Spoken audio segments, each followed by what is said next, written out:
Dans le premier épisode, on a vu la première génération de la série D8. Entre design exagéré et moteur THP, on a pu voir que tout n'était pas rose.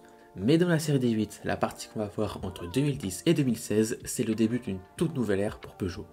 Pour le meilleur et pour le pire. Bonjour à tous, aujourd'hui on continue sur la série D8 de chez Peugeot pour le deuxième épisode. Si ça vous plaît, n'hésitez pas à me le dire en commentaire et aussi à vous abonner, à mettre la cloche, tout ça vous connaissez. Et sans plus tarder, c'est parti.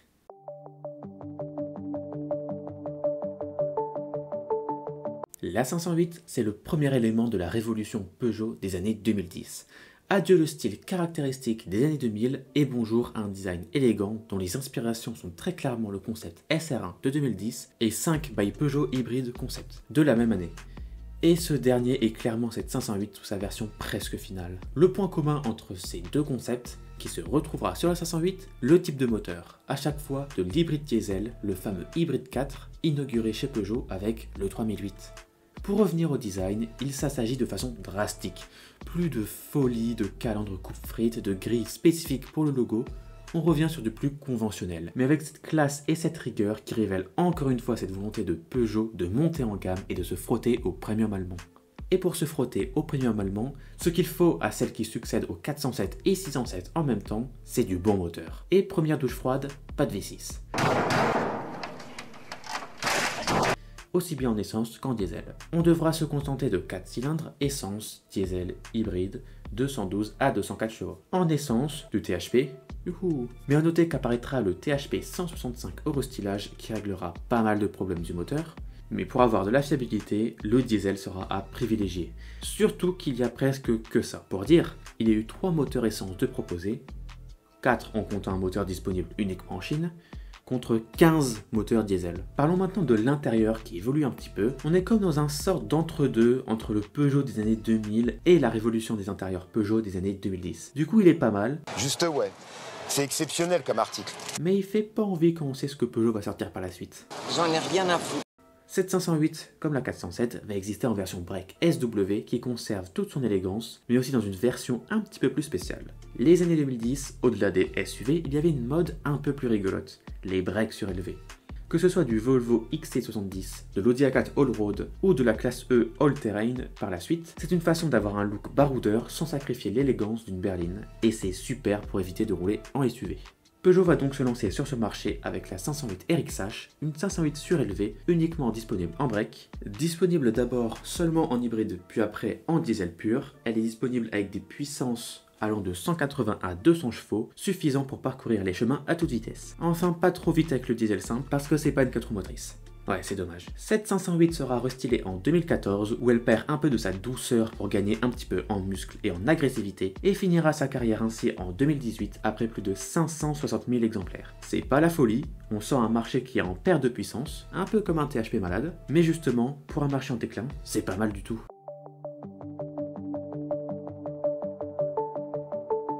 Quand Peugeot renouvelle sa citadine phare, c'est toujours un événement. 2012, la vieillissante 207 est remplacée par la toute nouvelle 208.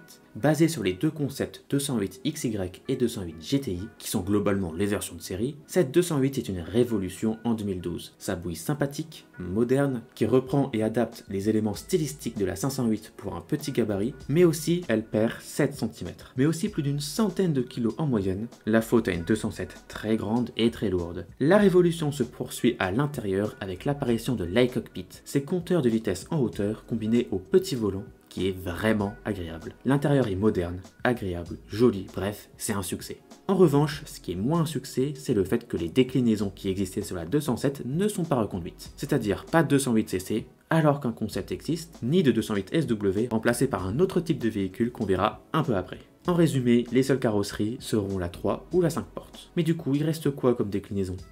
Et ben il reste la GTI. Dès 2013, la 208 GTI est présentée, et enfin c'est le retour du badge GTI sur une Peugeot de la série des 200. En France, ça n'était plus arrivé depuis la 205. Sous une carrosserie suggérant le sport tout en étant discrète, le 1,6 litre THP des 308 GTI et RCZ est repris, développant 200 ou 208 chevaux, ce qui prouve une fois de plus que cette 308 était pas du tout assez puissante. Mais c'est pas tout. Cette citadine sera très présente en compétition et notamment en rallye, avec les 208 R2, la 208 T16, la 208 WRX pour le rallycross, mais aussi et surtout la version la plus extrême de la 208, la fameuse 208 T16 Pikes Peak. Cette 208 T16 Pikes Peak, c'était simple. Il fallait rendre hommage au Peugeot T16 des années 80, 205 et 405, cette dernière ayant elle aussi fait la course de côte. Mais il fallait aussi faire un record. Alors pour ça, on prend une 208, on met un gros aileron derrière, trouvé sur la 908 d'ailleurs, on en prend un deuxième, on le retourne et on le met à l'avant. Après ça, on prend un V6 3 litres 2, on lui met 875 chevaux. C'est bien 875 chevaux, vu qu'elle fait 875 kg, c'est le même rapport poids-puissance qu'une Koenigsegg One. Et une fois qu'on a la voiture et la piste où faire le record, il faut quelqu'un qui sache un minimum conduire. Alors Peugeot, ils prennent leur téléphone, ils appellent un pilote tellement connu que dire qu'il est connu, c'est pas assez fort. Sébastien Loeb, la légende française du rallye. Est-ce qu'il va réussir l'exploit de battre le record? Non, sérieusement. Vous avez vraiment envisagé une seconde qu'il le rate? La 208 et Sébastien Loeb font la montée en 8 minutes et 13 secondes. C'est 1 minute 30 de moins que le record. 1 minute 30. C'est énorme! Bon, en réalité, il avait une petite aide. La route entièrement goudronnée. Parce qu'avant, elle l'était pas. Donc ça aide un peu. Mais ça n'enlève rien à la prouesse de Sébastien Loeb, ni à la performance de la 208. Tiens, justement, en parlant de performance, on n'a pas parlé des moteurs de la 208 de série. On peut déjà parler de la version hybride, annoncée par le concept hybride FE, avec un avant de 208 mais un arrière redessiné, qui ne sera malheureusement jamais sorti de série. Mais sur les moteurs disponibles, on a du diesel, c'est la mode, de 68 à 120 chevaux. Mais on a aussi de l'essence, évidemment, de 68 à 208 chevaux, qui sont délivrés par des 1 litre, mais aussi par des 1,6 litre, parce que oui, le THP et le VTI est encore de la partie, mais aussi un nouveau moteur inauguré sur cette voiture, un nouveau moteur totalement révolutionnaire, puissant tout en étant peu gourmand, le 1,2 litre PureTech.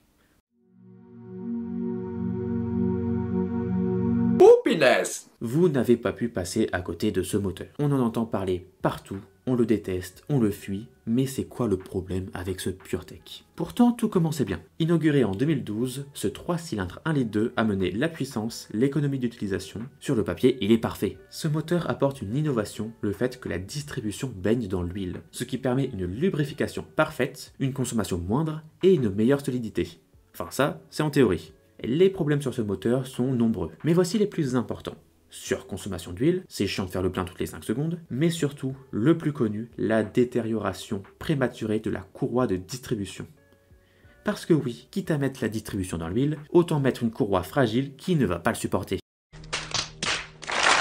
Donc c'est ça le gros problème. La courroie tombe en morceaux jusqu'au jour où elle lâche. Et si elle lâche, il y a de grandes chances qu'elle emporte le moteur dans sa chute. Et ça va coûter cher. Mais c'est pas tout, parce que quand la courroie tombe en lambeaux, les morceaux, ils tombent bien quelque part.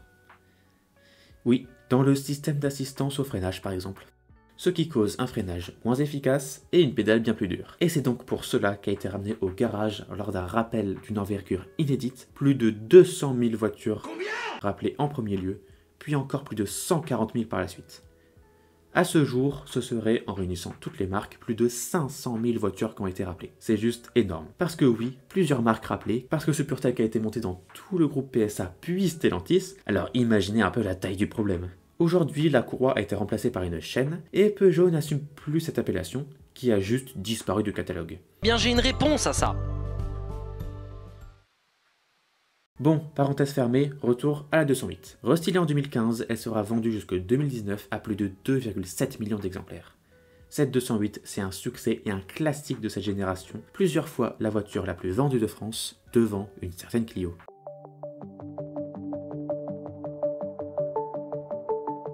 Est-ce que vous vous souvenez du 4007? J'en avais parlé dans ma vidéo de la série des 7, ce grand SUV Peugeot qui était en réalité un Outlander. Et bah cette 4008, c'est à peu près la même histoire.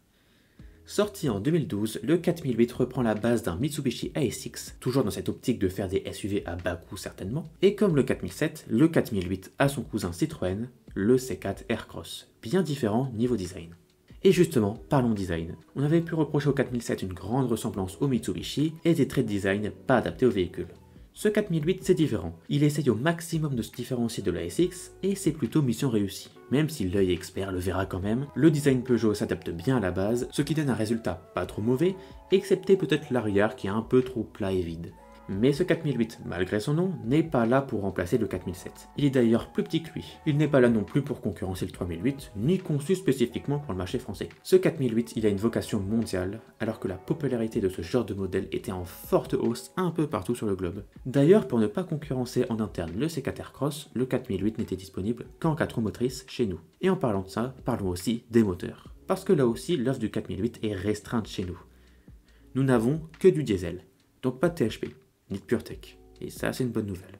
Deux moteurs diesel, 115 ou 150 chevaux, selon si vous voulez avancer ou non. Le 115 chevaux est un 1.6 HD Peugeot, tandis que le 1.8 150 est d'origine Mitsubishi. Quelques mots sur l'intérieur peut-être, repris de la Mitsubishi, qui n'est pas mauvais, mais qui ne fait vraiment pas le poids à côté des productions Peugeot. Ce 4008, il n'était pas forcément destiné à être un succès, et c'était le cas. Ça n'a pas été un succès. 36 052 exemplaires, c'est pas beaucoup, mais avec une gamme réduite et spécifique, que du 4 motrices et que du diesel, le 4008 ne se battait pas à armes égales avec les autres SUV de l'époque. Il se retirera sans descendance particulière, remplacé par le même véhicule qui remplacera le 3008 et dont on reparlera dans la prochaine vidéo.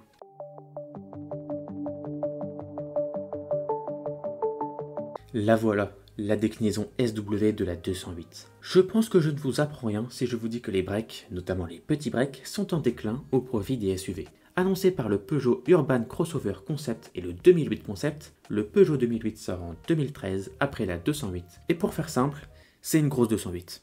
La base, c'est la même. Le design quant à lui est un peu différent, pas de grandes calandres, des feux avant et arrière un peu différents, mais toujours dans la mode Peugeot de ces années-là, et on peut dire qu'il est assez réussi. Ouais, c'est pas mal. Le point qui nous intéresse tous, les moteurs. Bah c'est les mêmes. Donc oui, plein de PureTech pour votre plus grand plaisir. Enfin bref, c'est une 208 SUV, mais finalement rien de surprenant là-dedans, c'est la recette même du SUV urbain. Le Captur, c'est une grosse Clio, le C3 Aircross, c'est une grosse C3, tout simplement. Et si les constructeurs font ça, c'est aussi parce que c'est très populaire. Cette première génération se vendra à plus d'1 million d'exemplaires, c'est du jamais vu, parce que les versions break des citadines Peugeot n'avaient pas le même succès. Malheureusement, Peugeot ne transfère pas la version GTI sur 2008, peut-être parce que ça n'avait aucun sens, mais justement, on aime quand les constructeurs font des choses qui n'ont pas de sens. Après tout, le 2008, c'est la petite familiale classique, faite pour être pratique, économique, fiable, C'est rigolo. et pas pour rouler comme un fou. C'est un 2008, c'est pas une voiture de compétition, vous voulez faire quoi avec le Dakar peut-être? Alors, ouais, bon, mauvais exemple. Le 2008 DKR, c'est la volonté de Peugeot de renouer avec le Dakar, après les légendes des 205 et 405 T16. Et pour ça, Peugeot ne fait pas les choses à moitié. La voiture, qui n'a de 2008 que le style, et encore, faut bien le chercher, accueille un V6 3 litres biturbo, diesel décidément, de 340 chevaux, puis 350 en 2016. De quoi affronter le désert dans les meilleures conditions. La voiture connaîtra une évolution en 2016 où elle sera revue, gagnera 10 chevaux et verra un nouveau pilote à son volant, un certain Sébastien Loeb. Et bah devinez quoi, en 2016, il gagne. Comme quoi, pour gagner, il suffit d'appeler Sébastien Loeb. Enfin non, parce que là je suis en train de réécrire l'histoire. Parce que c'est pas Monsieur Loeb qui gagne en 2016, mais bien Stéphane Peter Hansel et Jean-Paul Cotret. Sébastien Loeb, lui, finira 9ème avec son copilote Daniel Elena. Après un restylage en 2016 qui ne le modifie pas en profondeur, mais assez pour que ça se voit, le 2008 premier du nom s'en ira en 2019, après 6 ans de carrière couronnée de succès sur nos routes mais aussi en dehors de la route.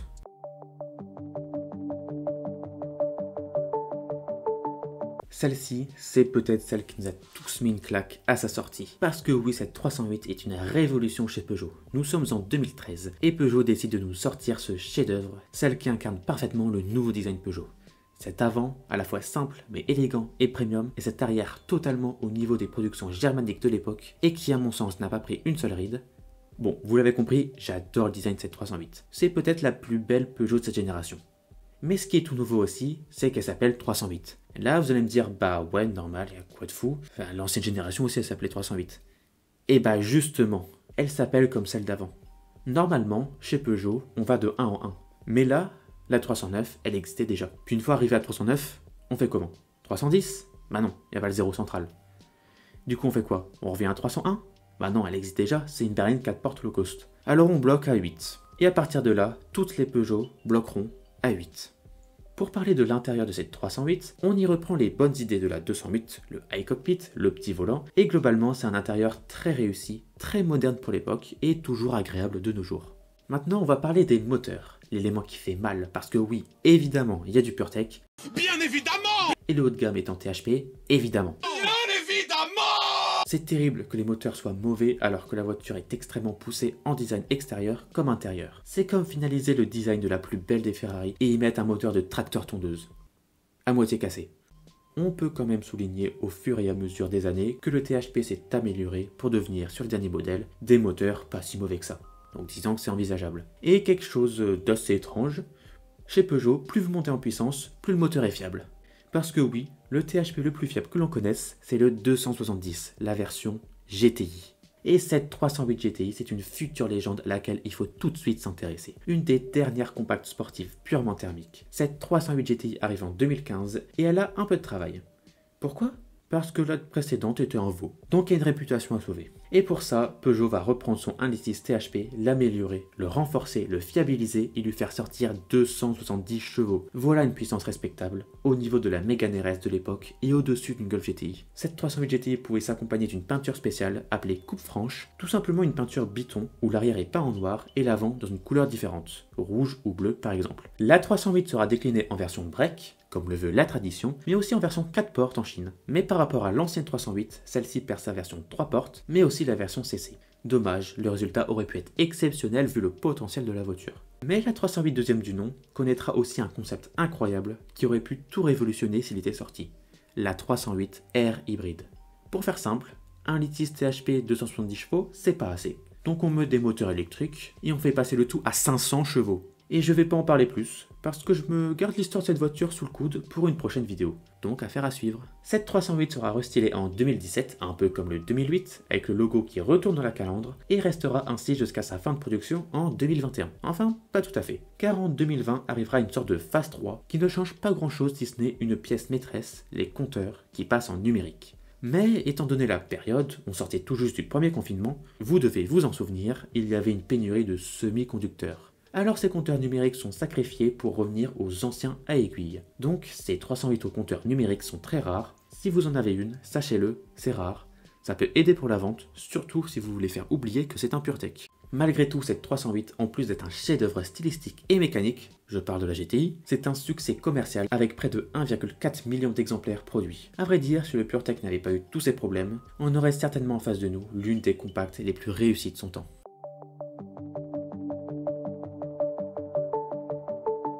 Vous souvenez-vous de la Peugeot 107? Cette citadine cousine des C1 et Aygo était faite pour les milieux urbains. Et bien la Peugeot 108, c'est la même chose. La même chose dans les partages de plateformes, parce qu'on a toujours la C1 et la Aygo qui sont techniquement les mêmes que cette Peugeot 108. Mais ce qu'on peut noter avec cette 108, c'est que chaque version se différencie plus des autres. Il devient compliqué de confondre une C1 et une 108, en tout cas de l'avant, et encore plus avec la Aygo qui pour le coup n'a plus du tout la même bouille.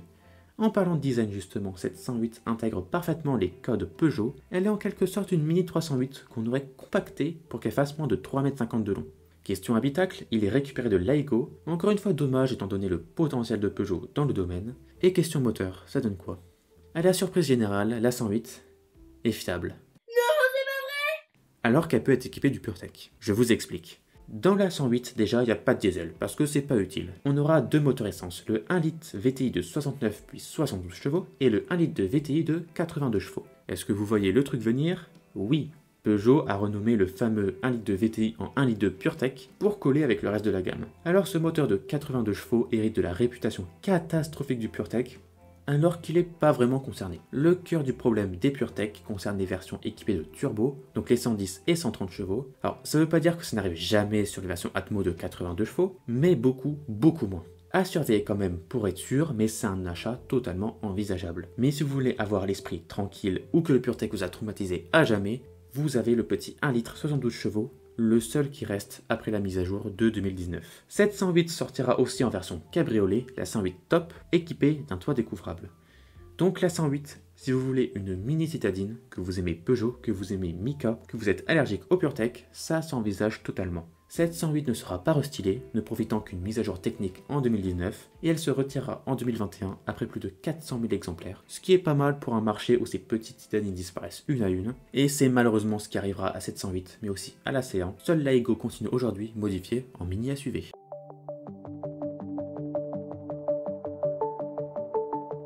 En parallèle de la 408 dont je vous ai parlé dans la première vidéo, en 2014, Peugeot présente une nouvelle 408 réservée au marché chinois. Cette 408 repose sur la base d'une 308 SW, mais on reconnaît la 308 aussi bien à l'avant qu'à l'arrière. Beaucoup de composants sont en commun. Niveau intérieur, pas celui de la 308, on est sur quelque chose de différent et d'assez classique, loin des productions européennes de la marque Sochalienne. Et niveau moteur, du bon vieux THP qui fait limite plaisir maintenant, un 1 litre de PureTech 136, une déclinaison qui n'est pas chez nous, et non, ce n'est pas le 1 litre de hybride, ainsi qu'un 1,8 litre essence de 120 à 165 chevaux. Cette 408 connaîtra une longue carrière qui, pour tout vous dire, n'est toujours pas finie. Et qui n'est pas près d'être finie. Tout simplement car cette 408 est restylée au fur et à mesure du temps. Notamment en 2018 où elle gagne un dessin encore plus affirmé et en toute honnêteté très joli. Mais aussi en 2022 où elle est métamorphosée reprenant le style de la 308 3e génération, aussi bien à l'extérieur qu'à l'intérieur. On croirait presque à une nouvelle génération. Mais il existe aussi une autre version de cette 408, une version électrique. Cette Dongfeng Fukang ES600 reprend la base de la 408 phase 1 et l'adapte en véhicule électrique, lui ajoutant un moteur de 150 chevaux et une autonomie de 350 km WLTP. À part ça, c'est globalement la même voiture. Le seul truc qui la différencie, c'est la calandre pleine et les logos. Donc cette 408 continue sa carrière en Chine, ou les berlines ou encore la Côte. Et si vous vous posez la question, cette 408 n'est pas vendue en France non plus, comme la première. Et c'est ainsi que se finit le deuxième épisode sur la série des 8 Peugeot. Dans cet épisode, riche de renouveau stylistique et mécanique, on assiste à une transformation de Peugeot qui devient méconnaissable par rapport aux voitures du Lion produites quelques années plus tôt. Mais cette révolution n'est qu'à son début, et nous verrons dans le troisième et dernier épisode ce qui est peut-être l'âge d'or du design Peugeot.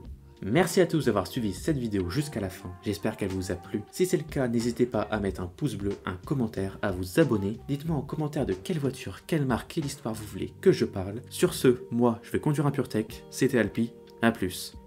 Comment ça voyons le moteur ?